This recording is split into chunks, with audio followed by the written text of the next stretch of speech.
ತೀವ್ರ ಕುತೂಹಲ ಕೆರಳಿಸಿರುವ ಇತಿಹಾಸ ಪ್ರಸಿದ್ಧವಾದ ಒಕ್ಕಲಿಗರ ಸಾರ್ವಜನಿಕ ವಿದ್ಯಾರ್ಥಿ ನಿಲಯದ ಆಡಳಿತ ಮಂಡಳಿ ನಿರ್ದೇಶಕರ ಚುನಾವಣೆ ಜುಲೈ ತಿಂಗಳ 19ರ ಭಾನುವಾರ ನಿಗದಿಯಾಗಿದೆ. ನಮಸ್ಕಾರ ಪ್ರಿಯ ವೀಕ್ಷಕರೇ, ಸಂಗ್ರಾಮ ಟಿವಿಗೆ ಸ್ವಾಗತ. ನಾನು ನಿಮ್ಮ ರಮೇಶ್ ಅಕ್ಕೂರ್. ಬೆಂಗಳೂರು ದಕ್ಷಿಣ ಜಿಲ್ಲೆಯ ಚನ್ನಪಟ್ಟಣ ನಗರದ ಒಕ್ಕಲಿಗರ ಸಾರ್ವಜನಿಕ ವಿದ್ಯಾರ್ಥಿ ನಿಲಯ ಮದುವಣಗಿತ್ತಿಯಂತೆ ಶೃಂಗಾರಗೊಂಡು ಹೊಸ ಆಡಳಿತ ಮಂಡಳಿಯ ಸ್ವಾಗತಕ್ಕೆ ದಿನಗಣನೆ ಪ್ರಾರಂಭಿಸಿದೆ.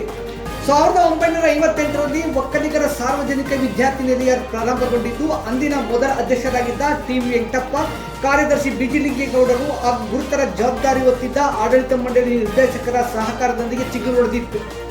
ಕೇವಲ ನಿಲಯವಾಗಿ ಪ್ರಾರಂಭವಾಗದ ಒಕ್ಕಲಿಗರ ಸಾರ್ವಜನಿಕ ವಿದ್ಯಾರ್ಥಿ ನಿಲಯ ಒಂದು ಸಮುದಾಯಕ್ಕೆ ಸೀಮಿತವಲ್ಲದೆ ಎಲ್ಲ ಸಮುದಾಯದ ಶಿಕ್ಷಣಕ್ಕೆ ಪೂರಕವಾಯಿತು.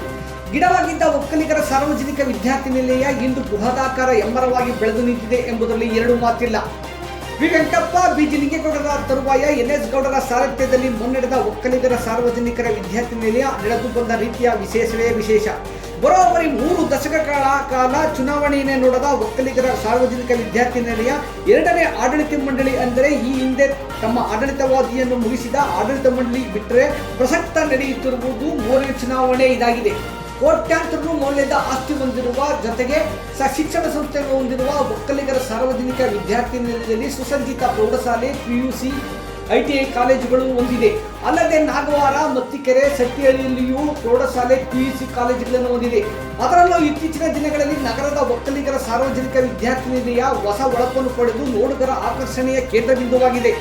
15 ಮಂದಿ ಚುನಾಯಿತ ನಿರ್ದೇಶಕರನ್ನು ಹೊಂದಿರುವ ಒಕ್ಕಲಿಗರ ಸಾರ್ವಜನಿಕ ವಿದ್ಯಾರ್ಥಿ ನಿಲಯದಲ್ಲಿ ನಿರ್ದೇಶಕ ಸ್ಥಾನಗಳನ್ನು ಬಯಸಿ 22 ಮಂದಿ ಉಮೇದುವಾರರು ಸ್ಪರ್ಧಾಕಣದಲ್ಲಿದ್ದಾರೆ.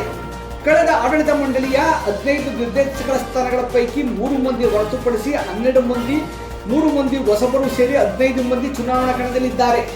ಉಳಿದ 13 ಮಂದಿ ಹೊಸಬರು ಚುನಾವಣಾ ಕಣದಲ್ಲಿರುವುದು ಪ್ರತಿಷ್ಠಿತೆಯ ಕಣವಾಗಿ ಚುನಾವಣೆ ರಂಗೇರಿದೆ.